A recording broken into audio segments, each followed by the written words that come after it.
So we're in my backyard today and I have been putting off mowing my lawn because I have this gorgeous patch of violets and it'd be a real pity for me to mow over them when they're in their prime. And I have all these dandelions. I love dandelions.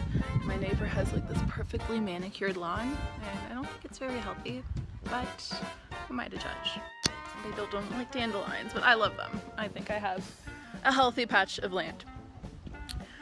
But I have these violets. I've been picking up little bouquets and putting them in the house. I've been pressing them in some old books so I can frame them later on.